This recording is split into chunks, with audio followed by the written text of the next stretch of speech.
Qual é o caminho que você está tomando? Você está em um dos dois. Não importa quem você seja, o que você tenha feito ou o que você acredita. Neste exato momento, você já está trilhando um dos dois caminhos. Não existe neutralidade espiritual.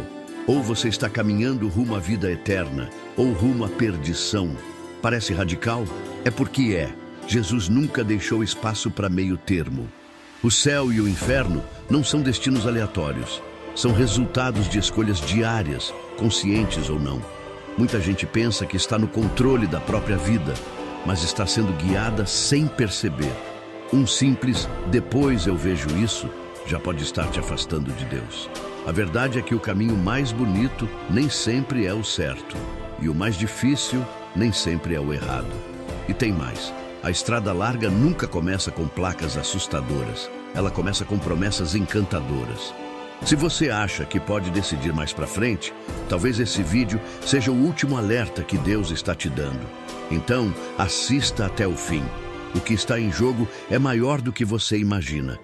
Desde o princípio, Deus confiou ao homem algo que nenhum outro ser da criação recebeu: o poder de escolher.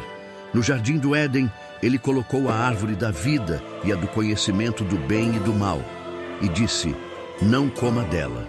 Gênesis 2:17. Mas veja, ele não colocou grades em volta, nem vigiou com anjos armados. Isso já nos mostra que o livre-arbítrio não é descaso divino, mas honra. Deus queria filhos, não fantoches. Adão e Eva tinham tudo: comunhão, provisão, paz. Mas também tinham a liberdade de dizer sim ou não. E essa escolha definiu o rumo da humanidade. O pecado entrou pelo sim dado ao engano. Ainda assim, o fato de podermos escolher mostra o quanto somos amados. O Senhor preferiu correr o risco de sermos ingratos, a nos privar da dignidade de escolher. Isso é amor que respeita e não controle disfarçado de proteção. Hoje, esse mesmo livre-arbítrio está em suas mãos. Cada decisão tem peso, cada atitude tem consequência. A vida cristã não se resume a obedecer regras, mas a caminhar com entendimento. Como disse Josué ao povo: "Escolhei hoje a quem sirvais." Josué 24:15. Mas como saber se estamos escolhendo o caminho certo? Como discernir qual estrada leva à vida e qual conduz à perdição? Há algo que Jesus nos revelou que responde isso. Jesus foi direto ao ponto quando falou sobre os dois caminhos. Em Mateus 7:13-14, ele disse: "Entrai pela porta estreita, porque larga é a porta, e espaçoso o caminho que conduz à perdição, e apertado é o caminho que conduz à vida, e poucos há que o encontrem." Ou seja, não são muitos os que escolhem o caminho da vida, porque ele exige renúncia. Já o caminho largo, esse vive lotado, cheio de aplausos, mas vazio de propósito. O problema é que o caminho largo parece inofensivo no início. É cheio de liberdade, sem exigências, sem confronto, sem cruz. Mas logo ali na frente, ele cobra caro. O diabo não tem pressa. Ele seduz devagar, adoça o trajeto e só revela o abismo quando a alma já está fraca. Enquanto isso, o caminho estreito é apertado, mas cada passo é cheio da graça de Deus. Cada dor tem sentido. Cada renúncia constrói eternidade. A verdade é que ninguém tropeça no céu por engano, mas muitos deslizam para o inferno por conveniência. O conforto de agora não pode valer mais do que a recompensa eterna. O caminho estreito não é popular, mas é seguro. E mesmo sendo difícil, ele tem companhia. Jesus caminha ao lado dos que o escolhem. Mas o que faz alguém escolher o caminho errado? Há algo invisível que atua por trás das cortinas. E é sobre isso que precisamos falar a seguir. A Bíblia não deixa dúvidas. Existe uma guerra acontecendo neste exato momento, e ela não é contra carne e sangue. Na carta aos Efésios 6:12 está escrito: "A nossa luta não é contra pessoas, mas contra os principados, contra as potestades, contra os dominadores deste mundo tenebroso."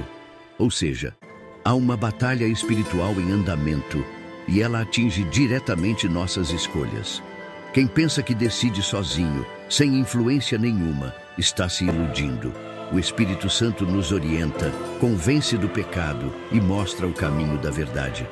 Mas, ao mesmo tempo, o inimigo trabalha com astúcia para distorcer o que Deus diz. Ele sabe onde tocar, quais pensamentos sugerir, que sentimentos alimentar. É por isso que Paulo nos exorta a tomar toda a armadura de Deus. Efésios 6,13. Porque sem discernimento espiritual, a gente confunde o mal com o bem e se afasta da vontade do Pai, achando que está fazendo certo. Quando você hesita diante de uma decisão moral, quando sente uma inclinação estranha para algo errado, saiba, isso não é só psicológico. Muitas vezes são forças tentando manipular suas escolhas. E o pior, essas forças, às vezes, se disfarçam muito bem.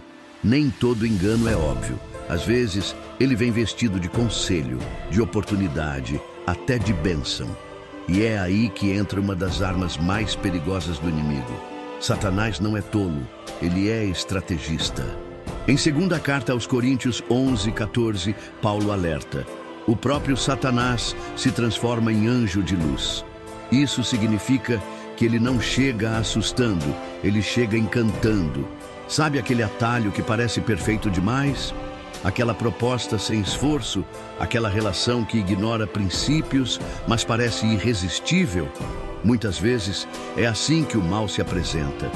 Bonito, agradável e completamente destrutivo por dentro. O problema é que, sem discernimento, a mentira se disfarça de milagre. A pessoa pensa que Deus está abrindo uma porta, quando na verdade é uma armadilha aberta pelo inimigo. É por isso que João nos ensina a provar os espíritos. 1ª carta de João 4:1. Porque nem tudo que reluz é de Deus. A serpente no Éden usou palavras suaves e ainda citou o nome do Senhor. Mas seu propósito era matar, roubar e destruir. João 10:10. Essa é uma batalha que não se vence com força humana, só com oração, palavra e vigilância constante. O discernimento espiritual se torna uma arma vital, porque o inimigo não está apenas rugindo, ele está sussurrando. E quem não estiver atento pode seguir essa voz pensando estar fazendo certo. Mas em meio a tantas vozes, existe uma que nunca mente, nunca força e sempre chama com verdade. Jesus não grita, ele chama. Em Apocalipse 3:20, ele diz: eis que estou à porta e bato. Se alguém ouvir a minha voz e abrir a porta, entrarei. Ele não arromba corações, ele aguarda. Em um mundo cheio de gritaria e barulho, sua voz é mansa, mas irresistivelmente poderosa. Quando ele diz, siga-me, ele está oferecendo vida, não religião, propósito, não rotina, transformação, não peso. O mais lindo é que ele não apenas aponta o caminho, ele vai junto. Diferente dos falsos líderes que dizem, vai lá, Jesus caminha ao nosso lado, sustenta quando tropeçamos e nos levanta quando caímos. Em João 10:27, ele declara: as minhas ovelhas ouvem a minha voz, e eu as conheço, e elas me seguem. Esse chamado não é para quem se acha digno, mas para quem está disposto a confiar e obedecer, mesmo sem entender tudo. O convite está feito, mas a resposta não é coletiva, é pessoal. Cada pessoa, em algum momento, se depara com essa voz. Pode ser através de uma palavra, uma dor, um sonho, ou até mesmo agora, enquanto você ouve isso. E o que você faz com esse chamado muda tudo, porque o tempo para decidir não é indefinido. E o maior erro espiritual é achar que ainda tem muito tempo para pensar. A ilusão do depois eu vejo isso tem levado muitos para longe da salvação. A Bíblia é clara em Hebreus 3:15. Hoje, se ouvirdes a sua voz, não endureçais os vossos corações. O inimigo não precisa que você rejeite Jesus, basta que você adie. Cada mais tarde é um risco, porque ninguém sabe se haverá um amanhã. A eternidade não é decidida lá na frente, ela é moldada pelo que você faz agora. Enquanto o mundo distrai, o céu observa. Cada decisão, por menor que pareça, está nos empurrando para um dos dois caminhos. Quando você diz, não tenho tempo para Deus, você está, sem perceber, dizendo sim para o outro lado. E o mais sério, Nem sempre essa escolha é feita em rebeldia. Às vezes é no comodismo, na frieza, na negligência. E isso é tão perigoso quanto. Mas ainda que sua vida tenha tomado o rumo errado, ainda há esperança. Se você está vivo, Deus ainda está dando tempo. Ele está dizendo: volta para mim. O céu não fechou as portas. A graça ainda está estendida. E mesmo quem andou por caminhos tortos por anos, pode mudar tudo com uma decisão sincera agora. Porque há um Deus que não desiste, mesmo quando todo mundo já largou. Deus não é como os homens, que se cansam fácil e viram as costas. Ele é longânimo, cheio de compaixão, e espera com paciência que o pecador volte para casa. Em 2 Pedro 3:9 está escrito: o Senhor não retarda a sua promessa, mas é longânimo para convosco, não querendo que alguns se percam, senão que todos venham a arrepender-se. Enquanto houver vida, há chance. Enquanto houver fôlego, há possibilidade de recomeço. Mesmo que você tenha se afastado, mergulhado em escolhas erradas, Deus ainda está te chamando pelo nome. Ele não se esquece de você, mesmo quando você se esqueceu dele. Como o pai do filho pródigo, em Lucas 15, ele continua olhando de longe, esperando ver você voltando. E o mais bonito, ele não quer te humilhar, ele quer te restaurar. Ele corre ao encontro, veste com honra e prepara festa. O inimigo vai dizer que é tarde demais, que não tem mais jeito, que Deus não te quer mais. Mas isso é mentira.